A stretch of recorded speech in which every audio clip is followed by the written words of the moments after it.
This week in Pure Reinvention. So as a collaborator, I really feel bringing the team together and including more people, you get to a solution much faster. Episode 92, Karen Slaughter-DuPerry, Project Management and Community Relations Executive, Detroit Riverfront Conservancy. Engage, disrupt, adapt, repeat. You're listening to Pure Reinvention, the podcast for curious people.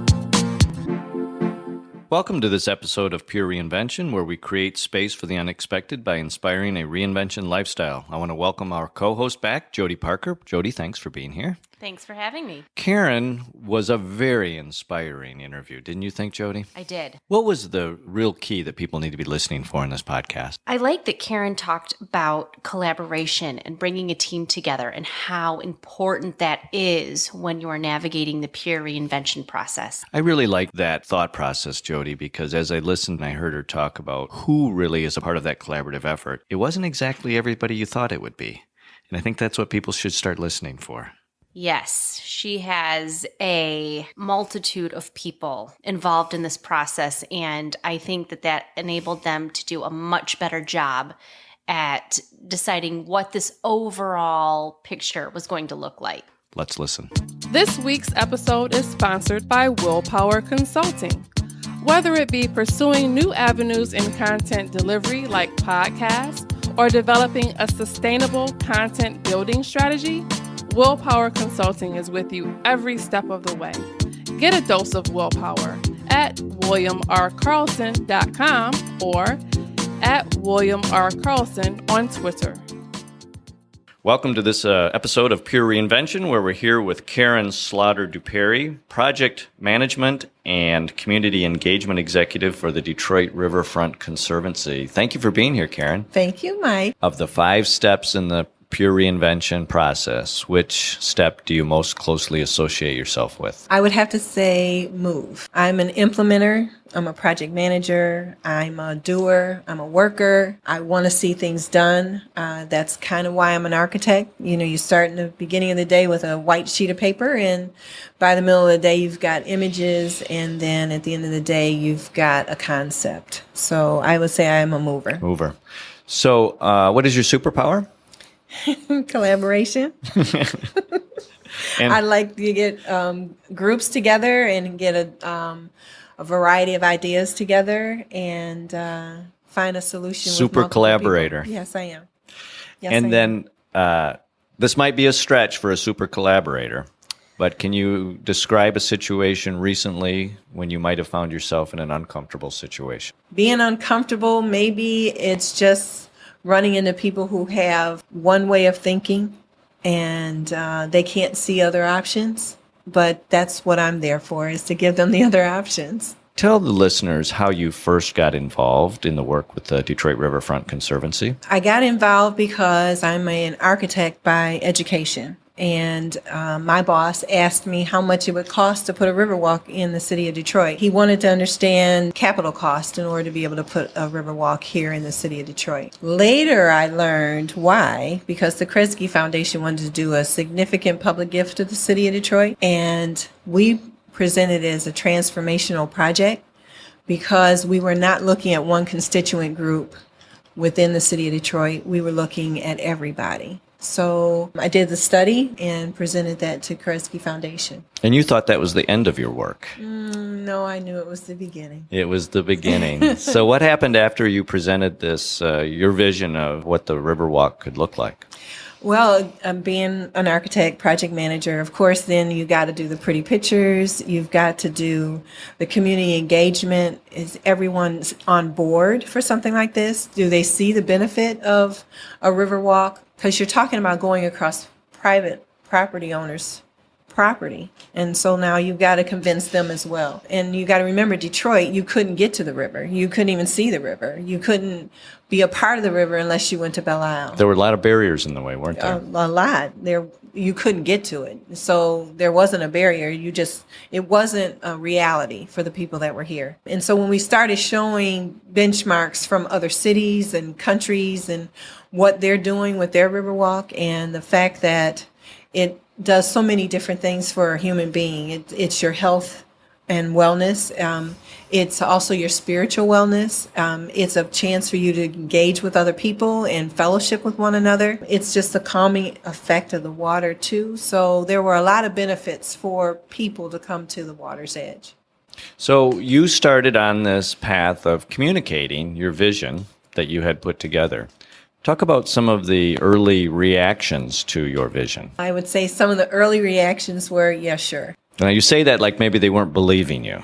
The reason because $50 million was just part of what we needed to raise. And you got to understand, Detroit was in a situation already questioning how money was going to come to Detroit. The other part, too, is you had a lot of city parks that were not even being mowed but twice a year. So now you want to bring in more public space. The question in a lot of the community meetings were, who are you building it for? The existing infrastructure was crumbling. There were no lights in some communities. Even our street lights were off. You had city parks not being maintained. You had the flight from the city. So our population was dwindling astronomically. So now I'm talking about, I want to bring on public space that's going to start to appraise property and bring more people into the city, and that reality was pretty hard for some people to actually grab. So you were dealing with a fair amount of skepticism. I would say they didn't even believe me, period. So they wasn't even skeptical. They were just in denial. It's just not going to happen. Right. But your vision was so strong that you were working at overcoming some of those barriers. I'd say Karen is a collaborator. I believe in bringing more voices to the table than less.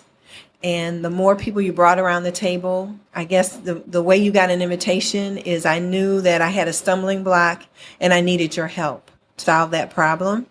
And the more people I brought around the table, there were ideas being generated from the group that was there. And roadblocks started coming down, and peer pressure is a wonderful thing. So when I could show that this private property owner has already donated their property to the Conservancy, then others in the room would say, okay, so what's causing you to not want to donate your property? And then we'd find out what that roadblock was and who do we need in the room in order to solve that problem. So as a collaborator, I really feel bringing the team together and including more people, you get to a solution much faster. Now, there's a tendency for some people to say you should do the reverse. You should bring less people to the table so that you can focus on the primary objective. But you're teaching us that by bringing more people to the table and creating a community of support, that you were able to overcome significant obstacles to move this project forward. Well, the project, as we say, it's supposed to be clean, safe, and beautiful, and our tagline is for everyone. If I only have business people in the room, then my solution is going to take care of that audience. If I only have conservation folks in the room, it's only going to solve and be acceptable to them. If I only have community leaders in the room, it's only going to handle that. Now, if I put everybody in the room, and that's what we were really aiming towards, is that this public space had to take care of everyone. And so the more inclusive I am with the folks that are planning it, then the more inclusive the final outcome was going to be. So as an executive in charge of this project, or one of the executives in charge of this project, I herded cats very well. You encouraged more cats, and you recognized your primary role was the more robust the audience, the better the chance of success. And I also put all those people to work. So so they all had a role? So when we first came together, if someone was really good at communication skills and marketing, you were in a committee. And that was your responsibility to figure out what is our messaging going to be? What are our key points? What are the bullet items that we're going to come up with? How are we going to go about marketing this? And they actually had to come to the next meeting with materials. And the fun part of that, too, were our initial blue ribbon behind the scenes meetings that we were having.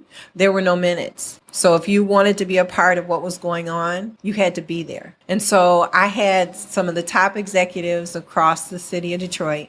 And if that executive wasn't available, they normally sent somebody. because they wanted to make sure their interests were still being taken care of, and they wanted to know what their next assignment was. Let's talk for a minute about how important that ownership role in those committees was in the success of creating the momentum you needed to move this significant project forward. I didn't know it was successful until later on when some of those committee members became board members. And when they talk about it, they go, "We achieved something great." The simple word we. We. Not I, not you, not them. It was we, because they knew that they were a part of it and their fingerprints were on all over it. Karen, if I took that we away from the work that was a part of the reinvention of the Detroit River, if I took that we away that you created, would you have been able to have accomplished what you've accomplished with the Detroit River? I probably wouldn't have been a project manager. I do we very well. And what the Conservancy also did was one of the most successful public-private partnerships. So it had the government sitting there, federal, state, local government. It had business leaders sitting there. They had private property owners sitting there, but they also had community activists sitting there. So Jane Doe down on the river, who just stopped the casinos from coming on the riverfront, had a seat at that same table. And nobody was more important than anybody. And that equality that was sitting at the table and that public-private partnership that we came into utilizing, now everyone along the city of Detroit and a lot of the things that you'll hear, they are using public-private partnerships because they realize that partnership and having all those disparate voices at the table, you get to the solution much faster and you get to a more inclusive solution. So for businesses and individuals that are wanting to reinvent, you are building a really strong case that if you're going to achieve maximum success, it's mandatory that you build a robust, diverse community, and the executive in charge of that must continually collaborate and encourage, because the more you create the diversity within that community, the greater and faster your chances of success. The diversity is already there. You just have to respect the diversity. So if you do the reverse, which means if you go into your own community as an executive or as an employee and you don't see diversity, what would your observation be if you don't see that diversity? Once you bring all the parties together, so you bring the government entity in, and you bring the business leaders in, and you bring the community, and you bring experts in, so the engineers, architects, you're going to have diversity. If you look at any one of those pods, you might not have diversity. But when you bring all those disparate entities together, there's going to be diversity. The diversity of thought, experience, age, all of that is what you want to have in the room.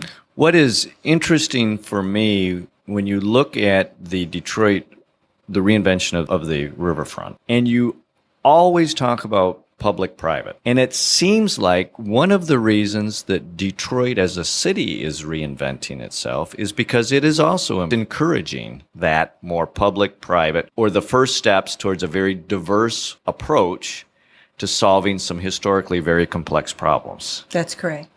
And I think the success of the Detroit Riverfront Conservancy helped bring that along. A lot of people heard about our Blue Ribbon Committee and wanted to know why they hadn't been invited. I said, I don't need you yet.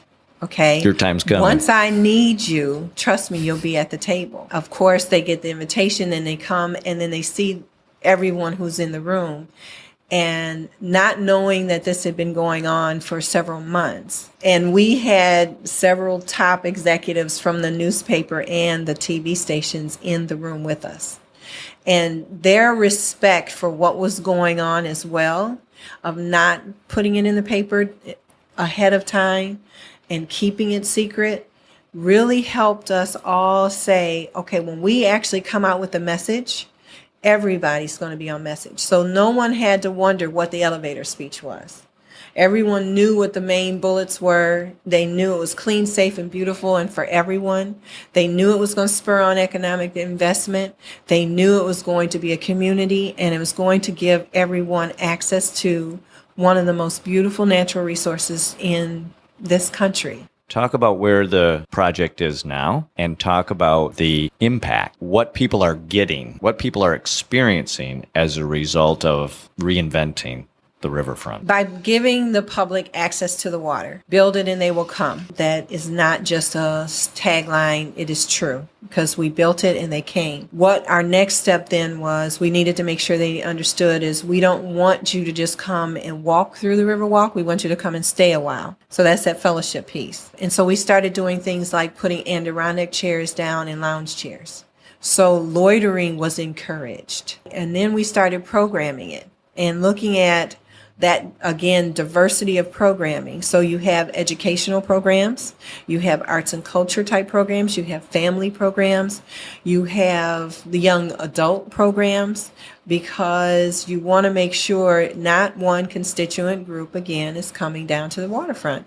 You want to make sure everyone is coming to the waterfront. So you have reading programs, and you have rain barrel programs, and you have senior walking programs. And what we're finding is people will come back and say, you know what, how about fishing? I'd like to teach my grandchild how to fish. So then we had fishing programs. So now the community is feeling very comfortable suggesting other programs to us, and we find a way through partnerships to bring the programs to the riverfront. In our brochure at DetroitRiverfront.org, there's daily activities, and then there are special activities. And then you can plan your day, your week, your family reunion around the activities on the waterfront. And what is absolutely amazing to me as I listen to you talk about this is just the beginning. It's the beginning because we started with a vision of 3.5 miles. And then someone said, well, there's a park just beside that bridge. Why not add that park? And then someone said, but don't you want to encourage the neighbors to the north to come? So why not take a rail to trail and bring us down to the riverfront? Now that's 3.5 miles plus a park plus a 2-mile rail to trail. And then there's 2 more miles of riverfront to the west, and our Hispanic community said, you know what, why not take it all the way down to the other bridge? So now it's bridge to bridge and beyond, because just beyond the Ambassador Bridge is another park. So you add that park on. And what I talked to the committee about is there's a lot of scope creep here. My initial thing was 3.5 miles and $50 million. Well, that 3.5 miles, $50 million became 3.5 miles, $140 million. To actually build it was an $80 million, and then another $60 million to endow it, so that there's always someone who's operating and maintaining it. But now I got to do a whole nother capital investment for 2 more miles to the west. And there are 2 more greenways that would invite even more neighbors down to the riverfront. So it's beginning to grow. And that scope creep just says that there are more people who want to be involved, and there are more people who want to come to the riverfront, and they see the benefit of that. So what you're talking about is such an important concept in one of the 5 steps of reinvention, which is connect. And Karen, if you would, spend a few minutes and talk about, we've had Tom Wywoody as a guest talking about the DeQuinder Cut. He's definitely a connector. He definitely is. Talk about the importance of things like the DeQuinder Cut and the importance of connecting things together. So as you, as a collaborator, have put this energy together, then there's this really important step of connecting and the value of how things like the DeQuinder Cut provide access to other very important assets. The reason for things like the DeQuinder Cut, we have neighbors to the north. So there's a lot of community that already exists to the north. A lot of neighborhoods, a lot of people who are already residents to the riverfront. We don't have to build a riverfront to make residents. They're already residents. They just can't get to the river. Unless they want to run across 9 lanes of traffic, which is Jefferson Avenue. Early on in the process, one of our leaders had said he wanted a riverfront where there would be families and people pushing strollers. And in the beginning, everybody kind of laughed at him like, yeah, right, no one's going to want to bring their little kid to the waterfront. But now there are mommy groups. and they need to bring their kids out. They need to get some fresh air in their lungs, and they are trying to cross Jefferson Avenue. Well, it's hazardous. So we looked at how do we then take this abandoned rail line and turn it into a rail to trail. And again, the naysayer said, no way am I going down in that cut. That abandoned rail line, it's not going to be safe. It's not going to be secure. Why would I do something like that? Well, now there are thousands and thousands of people who use the DeQuinder cut. And all those neighbors from the north, again, you put your hand out as though you're going to shake someone's hand. You're telling them you want to be a part of them. So that DeQuinder cut just says, come on down, come to the riverfront in a safe way. Now, people have brought to our attention, that there are two more very similar rail lines that they want us to take on, and that scope creep comes in. I just need to find the money in order to convert them as well. You know you've got a successful project on your hands when, as you keep saying, the scope creep becomes your next project. As long as I have the capital to build it and the operating expense to maintain it, it'll be successful. This has been phenomenal. Thank you. You're welcome.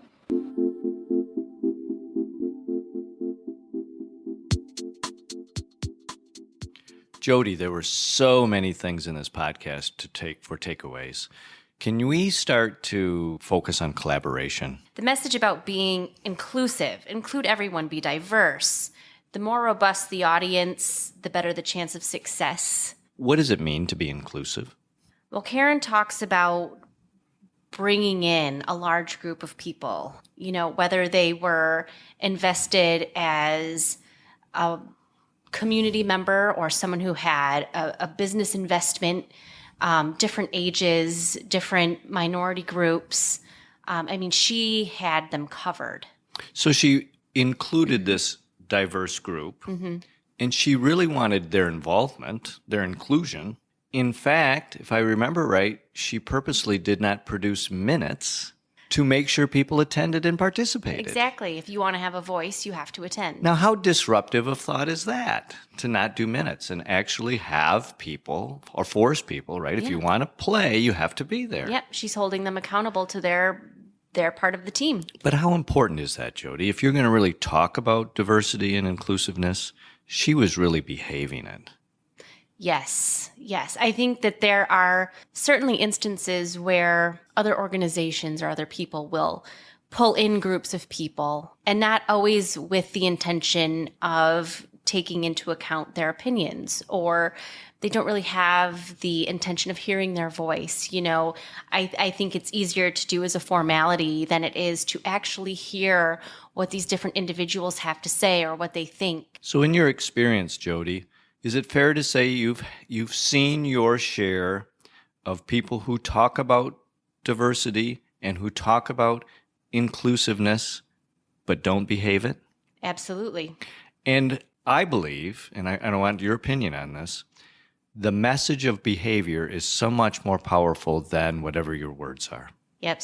Actions speak louder than words. And I think she's got it right. She's going to work in a team, or she's not going to work, because she sees the value in what these other individuals are bringing to the table. And some people have this ability to create collaboration and really behave it. And I guess the take-home message I got from one of the many from Karen was collaboration is about behavior. And take your words, take your intents, and make those things happen. And for most people, there's where the trouble lies, is they're not able to make that happen. Right. So what advice, Jody, should we give them about how to behave in an inclusive manner? Well, if you're inviting these people to share their experiences or their opinions, take that. Because as Karen mentioned, once people understood that what she was doing was really valuing their opinion, they got more comfortable. They started providing more ideas. And suddenly, this project that she thought was going to be this big grew into a much larger project that included more people. And suddenly, you have a much greater end result than what you would have started with initially. So the magic becomes, once you get that behavior moving forward, you are able to then pull in through your attractiveness so many other people who attach so many other energies that all of a sudden your small project really takes on substantial proportions. Yep. Suddenly everybody wants to be a part of a bigger project. And the opportunity to succeed gets much greater. And I think for Karen to demonstrate through the use of the work with the Detroit Riverfront Conservancy and the behavior of inclusiveness, I think that lesson will be a great lesson for the city of Detroit for a long, long time. So if you're ready for a change, make it a change that lasts. Make it pure reinvention. Thanks for listening to this episode of Pure Reinvention. Keep the conversation going and get alerts when new podcasts are up by following us on Twitter at Pure Reinvention or sign up for our mailing list at purereinvention.com.